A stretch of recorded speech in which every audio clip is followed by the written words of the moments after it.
Ayez de la compassion, comprenez ce qui se passe chez les travailleurs et comprenez le fait que partout dans le pays, chaque fois que les gens sont dans une impasse, on ne les écoute pas. Ils ne connaissent donc aucune autre sortie que celle de cette démonstration. Moi, je vais vous dire franchement une chose. Je leur dis merci. Jean-Luc Mélenchon, oui, je vous écoute. On peut comprendre la détresse de ces salariés, mais peut-elle tout permettre? Peut-elle justifier ces violences? On a quand même vu des cadres d'Air France se faire molester, la chemise en lambeaux, face contre terre, et puis bien aussi... sûr, quelle horreur. Bien sûr. C'est de la violence physique. Mais écoutez, ça suffit. Arrêtez votre prêchi-prêcha, ça dure toute la journée. Partout, il y a des photos et vous voudriez qu'on plaigne quelqu'un qui vient annoncer à 2900 personnes, on en est à 9000 licenciements. Est-ce que vous comprenez que c'est une violence? Vous avez fait la même chose au Conti, quand il y avait eu un petit incident où des ordinateurs avaient été jetés par terre. On avait montré du doigt Xavier Mathieu. On a traité de tous les noms les employés de Conti. Or, le licenciement n'était pas justifié. Or, c'est l'entreprise qui a été condamnée.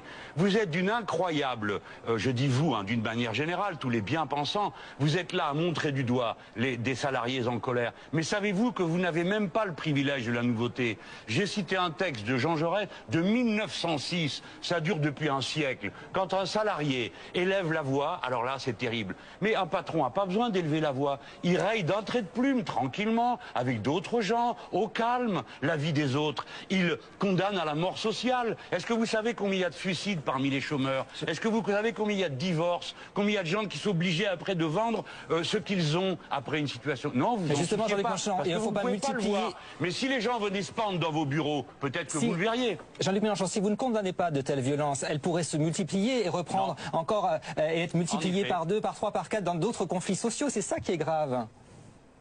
Ah non, pas du tout, c'est pas grave. Ça vous oblige, vous, déjà, les médias, à vous préoccuper de la question sociale, alors que le reste du temps, vous nous bassinez avec les histoires de musulmans, de terroristes, d'immigrés, du matin au soir. Eh bien, la question sociale revient sur la scène. Alors, excusez-moi de vous dire, elle n'a pas pris des gants blancs, elle n'est pas venue vous voir comme si c'était un bal ou le bal des petits lits blancs et vous n'êtes pas la chaisière. La vie est violente pour des millions de gens et vous passez votre temps à parler d'autre chose que ce qui les concerne. Donc, que voulez-vous qu'ils fassent? Vous croyez que les gens qui sont là sont des animaux, vont se laisser comme ça, mener à l'abattoir avec le sourire aux lèvres, signer des conventions dans lesquelles on leur prend tout et qu'il ne va rien se passer? Et vous seriez là à dire « Ah là là, il y a un risque que ça se multiplie ». Mais est-ce que vous vous êtes posé la même question lorsque vous nous montrez du matin au soir des problèmes qui, paraît-il, seraient les problèmes les plus importants avec les immigrés? Non, les vraies questions importantes de ce pays, c'est la question sociale. Je dis merci aux salariés d'Air France. Un mot des conséquences des inondations dans la Côte d'Azur. Marineland, le plus grand parc aquatique d'Europe, a été touché à 90%. Les manchots et otaries barbotent dans une eau boueuse insalubre. Les installations électriques sont hors d'usage, mais des opérations de pompage ont pu commencer aujourd'hui. On a un gros enjeu qui est en train de se régler. C'est le pompage des eaux sales dans les bassins, qui est pour nous une priorité, et la réalimentation en eau propre, en eau de mer propre. On est en train de reconnecter les pompes de filtration de façon à ce qu'on puisse réalimenter en eau de mer nos bassins. Donc ça va être fait dans les heures qui arrivent.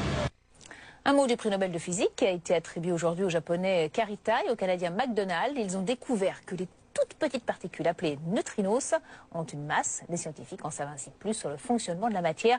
Des avancées utiles pour notre perception de l'univers. La couleur du ciel maintenant avec Loïc Rivière. Vivez dans l'air du temps.